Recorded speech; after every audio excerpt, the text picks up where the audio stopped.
दिन का करीब 1:01 हुआ था। लोकसभा की कार्रवाई चल रही थी और यकाएक दर्शक दीर्घा से 2 लोग सदन में कूद पड़े और कूद ही नहीं पड़े, जूते उतारकर सांसदों की बेंच पर, उनकी मेजों पर दौड़ लगाने लगे। उनके हाथों में कैन थे जिससे एक पीले रंग का धुआं निकल रहा था और उस धुएं ने सदन को धीरे धीरे भर दिया। सांसदों ने सूझबूझ दिखाते हुए, जिसमें से प्रमुख तौर पर कांग्रेस के सांसद थे, गुरजीत सिंह औजला थे, लोगों ने उन लोगों को जकड़ लिया, उनको धर दबोचा। उस माहौल में भी, उस कौतूहल में भी राहुल गांधी जी सदन में मौजूद थे। वो तटस्थ खड़े रहे, शांत रहे और विचलित नहीं दिखे। तो वो जब डरो मत कहते हैं तो वो कहते ही नहीं है, करके भी दिखाते हैं। लेकिन बहुत सारे सवाल इस भारी चूक से उठ खड़े हुए हैं। इतनी बड़ी सुरक्षा की चूक हो कैसे सकती है? कैसे लोगों को वो कैन अंदर लाने की अनुमति मिली? सदन में तो आप फोन तक लेकर नहीं जा सकते दर्शक दीर्घा में, तो कैन लेकर ये लोग कैसे अंदर आ गए?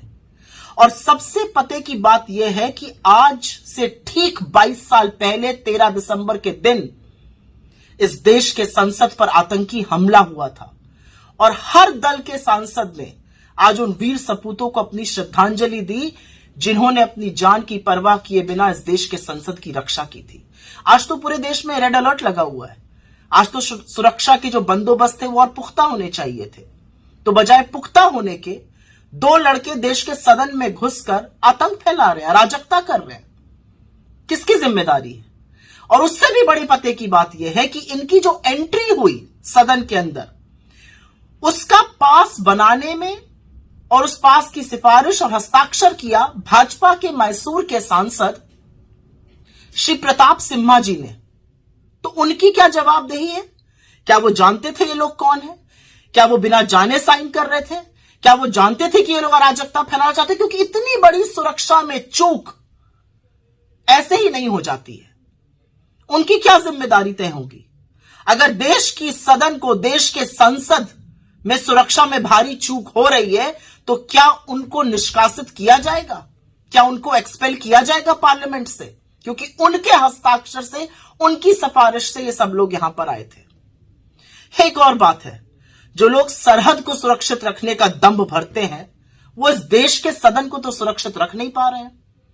और इसीलिए मैं पूछना चाहती हूं, अमित शाह जी का बयान कहां है? कहां है मोदी जी? और कुछ क्यों नहीं बोल रहे हैं आज इतनी बड़ी सुरक्षा की भारी चूक में? उसके बाद एक और नजारा देखने को मिला। कुछ लोगों ने अराजकता अंदर करी थी, कुछ 2 लोगों ने अराजकता बाहर करी थी। उनके हाथ में भी इस तरह के स्मोक बॉम्ब थे। उसको एक पत्रकार ने पकड़ लिया और फिर पत्रकारों का झुंड जो था वो एक दूसरे से जत्थम जुत्था लड़ने लगा कि ये उनको दिखाया जाए। पर ये तो एक साक्ष्य है सुरक्षा ब्रीच का।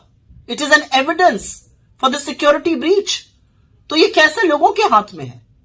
मेरा अपना मानना है कि इतनी बड़ी, इतनी भारी सुरक्षा में जो चूक हुई है उसकी जिम्मेवारी तय होनी चाहिए और इस देश के प्रधानमंत्री को सदन में आकर इस पर बयान देना चाहिए।